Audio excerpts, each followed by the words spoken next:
রমাদান মাসে একটা রাত আছে লাইলাতুল কদর।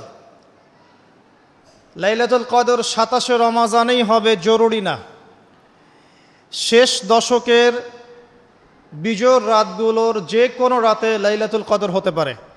হতে পারে 21-এর রাত, হতে পারে 23 বা 25 বা 27 বা 29। ইন্না আনজালনাহু ফি লাইলাতুল কদর, আল্লাহ পাক বলছেন নিঃসন্দেহে আমি কোরআনকে নাজিল করেছি লাইলাতুল কদরে। ওয়ামা আদরাকা মা লাইলাতুল কদর, হে নবী আপনি কি জানেন লাইলাতুল কদর কি জিনিস? লাইলাতুল কদরি খায়রুম মিন আলফি শাহর, এই রাতটা হচ্ছে 1000 মাসের চাইতে উত্তম। কোরআন নাজিল করার কারণে লাইলাতুল কদর 1000 মাসের চেয়ে উত্তম। এই লাইলাতুল কদরে আপনি ইবাদত করলে 1000 মাস ইবাদতের নেকি পাবেন ইনশাআল্লাহ। সুবহানাল্লাহ। তানাজ্জালুল মালায়েকাতু ওয়ার রূহ, এই রাতে মালায়েকা নাজিল হন, অবতীর্ণ হন বা অবতরণ করেন এই পৃথিবীতে, এবং জিবরাইল আলাইহিস সালাম এই পৃথিবীতে আসেন, নেককার বান্দাদের জন্য দোয়া করতে থাকেন। সালামুন হিয়া হাত্তা মাতলাইল ফজর, সকাল পর্যন্ত এই রাতে শান্তি বিরাজ করে। এই রাতে জিবরাইল আলাইহিস সালাম ফেরেশতাদেরকে নিয়ে আসেন, প্রত্যেকটা কাজের ফয়সালা অর্থাৎ 1 বছরের তাকদীর নতুন করে নবায়ন করা হয় লাইলাতুল কদরের রাতে। আল্লাহ পাক বলছেন এই কদরের রাতেই আমি কোরআন নাজিল করেছি। আর এই কোরআন যে মাসে নাজিল করা হয়েছে তার নাম কি? রমাদান মাস। তাহলে রমাদান মাসের সবচেয়ে গুরুত্বপূর্ণ বিষয়টা হচ্ছে আল কোরআন নাজিল হওয়া। এই তো কথা কি বুঝতে পারছেন? রমাদান মাসের সবচেয়ে গুরুত্বপূর্ণ ইভেন্টটা কি? আল কোরআন নাজিল হওয়া। যেই কোরআন নাজিল হওয়ার পরে আইয়ামে জাহেলিয়াতে আরবের যত নোংরা সংস্কৃতি ছিল সব কিছু ধুয়ে মুছে পরিষ্কার হয়ে গেছে, হয়নি? আইয়ামে জাহেলিয়াতে শিরিক ছিল, আইয়ামে জাহেলিয়াতে সুদ ছিল, সুদ। আইয়ামে জাহেলিয়াতে মাদক দ্রব্যের প্রচলন ছিল, নারীর অবমাননা ছিল, মেয়েদেরকে জীবন্ত কবর দেওয়া হতো, জেনা ছিল, ব্যভিচার ছিল, ধর্ষণ ছিল, মেয়েদের অধিকার ছিল না, দাস প্রথা ছিল, জুলুম ছিল, অন্যায়, মারামারি, কাটাকাটি, রাহাজানি, যুদ্ধ বিগ্রহ, এগুলো আইয়ামে জাহিলিয়াতে পূর্ণ ছিল। এইরকম একটা জাহেলি সমাজকে মাত্র 23 বছরের ব্যবধানে আল্লাহ রাব্বুল আলামিন পরিবর্তন করে দিলেন। সুবহানাল্লাহ। কে পরিবর্তন করলেন? মুহাম্মদুর রাসূলুল্লাহ সাল্লাল্লাহু আলাইহি ওয়াসাল্লাম। কিসের মাধ্যমে পরিবর্তন করলেন? আল্লাহর ওহী, কোরআন এবং সুন্নাহর মাধ্যমে। কত বছরের ব্যবধানে? মাত্র 23 বছর। মাত্র 23 বছর। 23 বছর পরের মক্কায় গিয়ে আপনি দেখবেন কোনো সুদ নাই, কোনো শিরক নাই, কোনো মাদক নাই, কোনো নারীর অবমাননা নাই। সেখানে মেয়েদেরকে আর ধর্ষণ করা হচ্ছে না, সেখানে আর মাদকদ্রব্য মানুষ খাচ্ছে না, সেখানে ভাই ভাই হয়ে গেছে সবাই, একে অপরের সাথে কোনো মারামারি কাটাকাটি ভেদাভেদ নাই, সবাই একটা উম্মাহ হয়ে গেছে। তো এই যে 23 বছরে একটা নোংরা সমাজকে আলোকিত সমাজে পরিণত করা হলো কিসের মাধ্যমে? আল কোরআনের মাধ্যমে। আর সেই কোরআন নাজিল করা হয়েছে রমাদান মাসে। তাহলে এই রমাদান মাসে আমাদের সবচেয়ে বড় দায়িত্বটা কি? কোরআন কেন্দ্রিক জীবন গড়া, তাই নয় কি? কোরআন কেন্দ্রিক জীবন গড়া, কোরআন পড়তে শেখা, কোরআন মানুষকে শেখানো, কোরআনের অর্থটা বোঝা, কোরআনকে নিয়ে গবেষণা করা, কোরআনের দাওয়াত মানুষকে দেয়া এবং কোরআনের যে বিধান এটা বাস্তবায়নের চেষ্টা করা। এই তো কোরআন কেন্দ্রিক কাজ, তো এইগুলোই। নবী সাল্লাল্লাহু আলাইহি ওয়াসাল্লাম এবং সাহাবায়ে কেরাম 23 বছর ধরে এই কাজগুলো করেছিলেন বলেই আইয়ামে জাহেলিয়াত একটা আলোকিত সমাজে পরিণত হয়েছে। আমার কথা কি বুঝতে পারছেন? আলহামদুলিল্লাহ।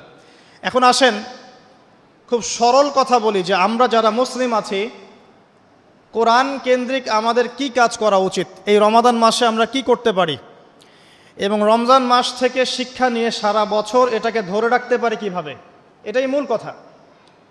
অনেক বেশি কথার প্রয়োজন নাই, মূল কথা কিন্তু অল্প। রমাদান মাসে আমাদের প্রথম দায়িত্ব হচ্ছে আল কোরআন পড়তে শেখা। আমরা কারা কারা কোরআন পড়তে জানি? হাত উঁচু করি একটু। মাশাআল্লাহ, বেশিরভাগ মানুষই কোরআন পড়তে জানেন, আলহামদুলিল্লাহ। জাযাকুমুল্লাহ খায়রান, আল্লাহ পাক আপনাদেরকে বারাকাত দান করুন, দোয়া করি।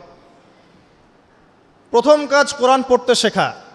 পড়তে জানেন আলহামদুলিল্লাহ, তবে আমি কিছু কথা বলি যেগুলো শুনলে হয়তো আপনার কাছে মনে হবে যে আরও ভালো করে পড়া শেখা উচিত। পড়তে শেখা খুব গুরুত্বপূর্ণ একটা কাজ, কিন্তু যেমন তেমন করে পড়তে শিখলে হবে না, মদ মাখরাজ তাজবিদের সাথে পড়তে হবে। যেমন একটা অক্ষর আছে কফ, বড় কফ, যেমন কফ দিয়ে একটা শব্দ আছে কুল। আপনারা সূরায় পড়ছেন নামাজে, কুল হু আল্লাহু আহাদ, তাই পড়ছেন না? তো এই কুল শব্দের অর্থ হচ্ছে বলুন।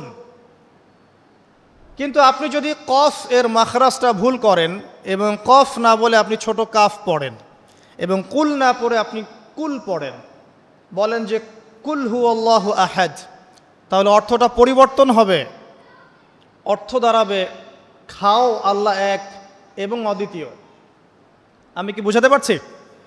শুধুমাত্র কফ এর উচ্চারণ সঠিকভাবে না করার কারণে আপনার অর্থ পরিবর্তন হয়ে গেছে, বলো এর জায়গায় খাও অর্থ চলে এসেছে।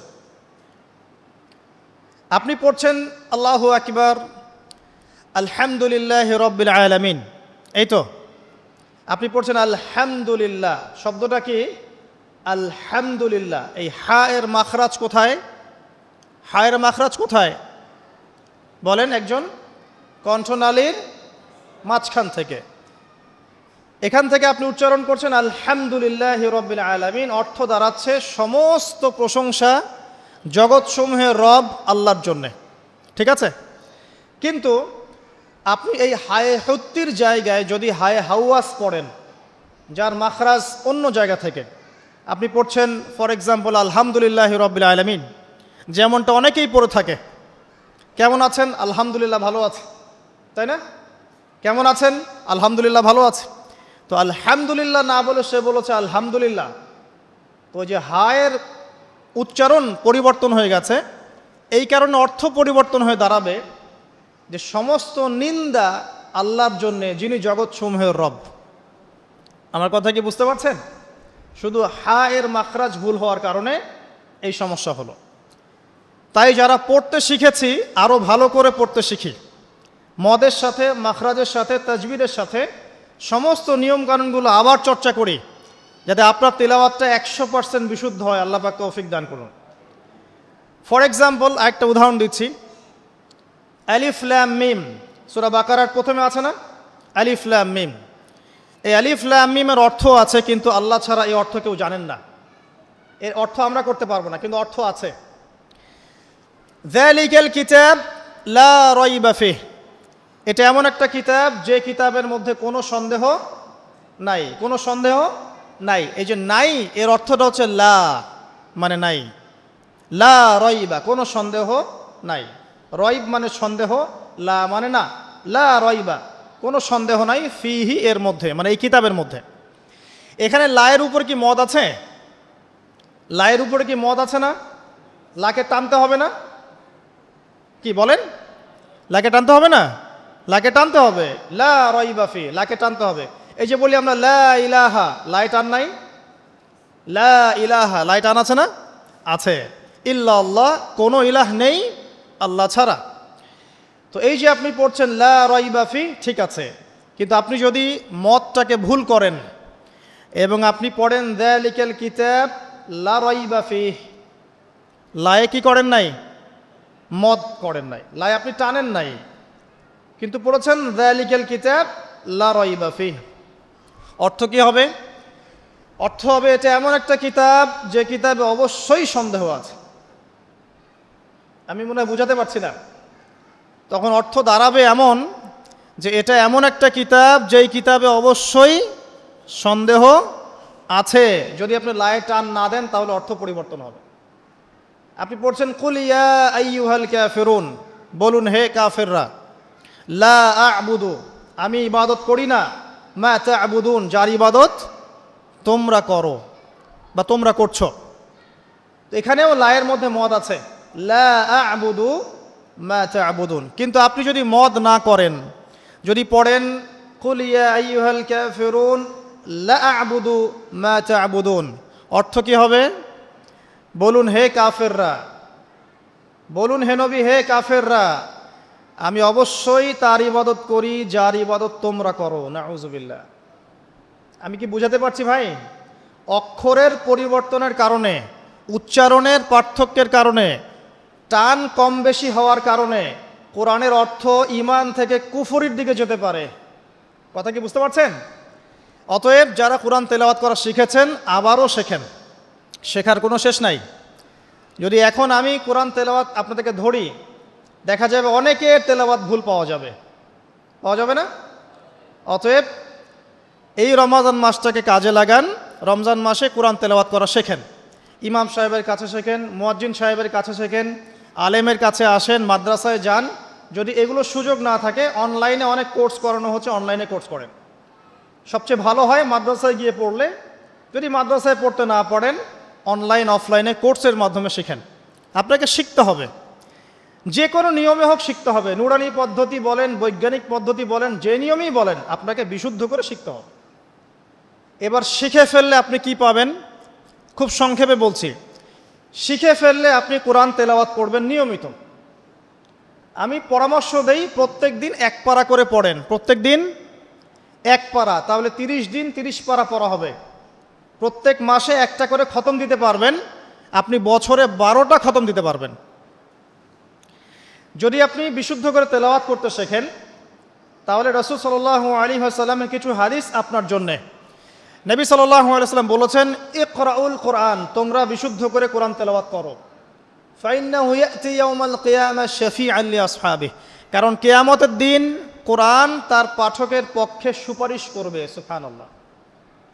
তিনি বলছেন সূরা বাকারা এবং সূরা আলে ইমরান সুপারিশ করবে, ওই পাঠকের উপরে ছায়া প্রদান করবে। কিয়ামতের মাঠে কোনো ছায়া থাকবে? আল্লাহর আরশের ছায়া থাকবে, কোরআন আপনাকে ছায়া দিবে। সূরা আলে ইমরান, সূরা বাকারা আপনাকে ছায়া দিবে। বিশুদ্ধ করে তেলাওয়াত করা শিখলে আপনি রাত্রেবেলা সূরা মুলক তেলাওয়াত করবেন। কোন সূরা? সূরা মুলক। যে ব্যক্তি রাতের বেলা তেলাওয়াত করে, এই ব্যক্তি মৃত্যুবরণ করলে ইনশাআল্লাহ তাআলা তার কবরের আযাব হবে না। কবরের আযাব কি চারটাখানি কথা? সূরা মুলক তেলাওয়াত করলে এই ব্যক্তিকে সূরা মুলক কবরের আযাব থেকে বাঁচিয়ে দিবে ইনশাআল্লাহ। 30টা আয়াত মুখস্থ করে ফেলতে পারেন।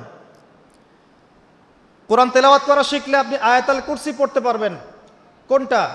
আল্লাহু লা ইলাহা ইল্লা হুয়াল হাইয়ুল কাইয়ুম, এখান থেকে শেষ পর্যন্ত। সূরা বাকারার আয়াত নাম্বার 255।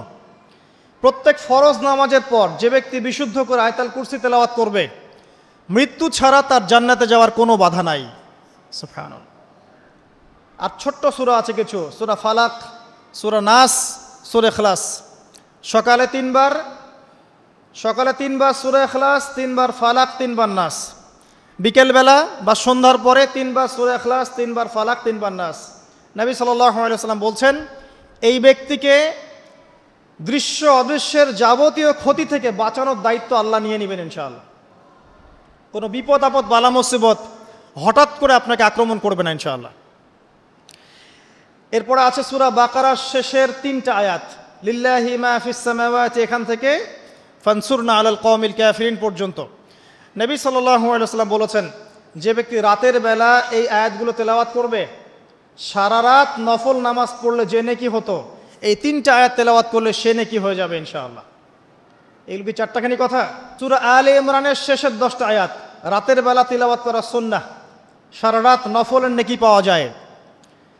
সূরাতুল কাফিরুন, কুল ইয়া আইয়ুহাল কাফিরুন, এই সূরাটা যদি কেউ ঘুমানোর সময় পাঠ করে, রাতে শোয়ার সময় পাঠ করে, আল্লাহ নবীজি বলছেন সেই ব্যক্তিকে আল্লাহ পাক শিরকের পাপ থেকে বাঁচাবে।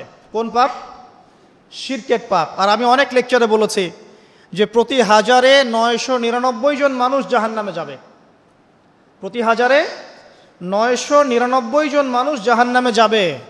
তাদের আমল নামায় যে পাপটা থাকবে তার নাম হচ্ছে শিরক। কথায় শিরক, কাজে শিরক, বিশ্বাসে শিরক। আর এই শিরকে এখন আমরা হাবুডুবু খাচ্ছি। মুসলিমরা বিশ্বাস করে আল্লাহ ছাড়া অন্য কেউ সন্তান দিতে পারে। বিশ্বাস করে না? বিশ্বাস করে।